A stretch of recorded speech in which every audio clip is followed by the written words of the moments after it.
যখন তাদেরকে হাসপাতালে নিয়েছিলাম তখন কিন্তু আমরা তো ভাড়ায় অত স্মরণ করিনি, কিন্তু আজকে দুঃখের বিষয় যে এই বাংলাদেশে একটি নতুন বন্দোবস্তের কথা বলে তারা আমাদেরকে আজকে 18 মাস একটি কথাই তারা বলে গেছে যে এখানে নতুন বন্দোবস্ত করা হবে। প্রিয় চালকবৃন্দ, 18 মাসে কি আপনারা কোনো নতুন বন্দোবস্ত দেখছেন? তাহলে তারা কি বন্দোবস্ত করলো? প্রিয় চালকবৃন্দ, আপনারা লক্ষ্য করছেন যে কয়েকদিন আগে ভূমিকম্প হয়েছিল। এই ভূমিকম্প থেকে কিন্তু আমরা বেঁচে গেছি, কিন্তু বর্তমানে যে গণতন্ত্র প্রতিষ্ঠা করা হচ্ছে, যদি এই 3 চাকার চালকদেরকে বাদ রেখে এভাবে গণভোট আর পাতলা ভোট হয়ে যায়, তাহলে আপনাদের কিন্তু গণহত্যা করবে, তাছাড়া কিন্তু কোনো অধিকারী পাবেন না।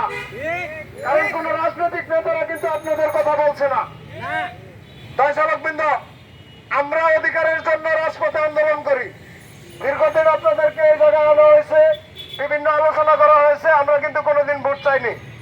ভোট চাইছি না, আমরা চাইছি মৌলিক অধিকার।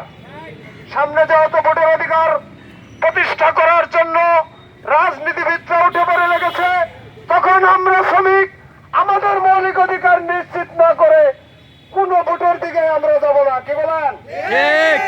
আছেন নাকি? আমাদের মৌলিক অধিকার প্রতিষ্ঠা না হওয়ার আগ পর্যন্ত কোন গণভোট, কোন সংসদ ভোট বুঝি না। আগে মৌলিক অধিকার চাই, তারপরে আমরা ভোট দেব। আমরা কিন্তু পোলাবেন না। আপনারা পোলাবেন নাকি? আপনারা কি ভোটার না ভাই?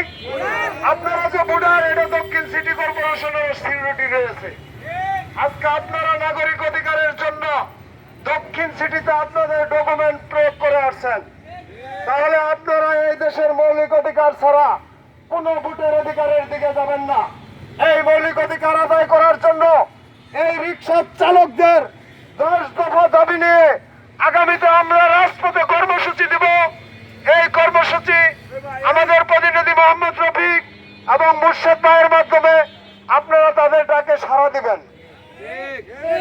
আর আজকে যে আপনারা যে লাইসেন্সের জন্য গেছেন, এই লাইসেন্স এখানে শেষ নয়, এটা হলো আপনাদের শুরু।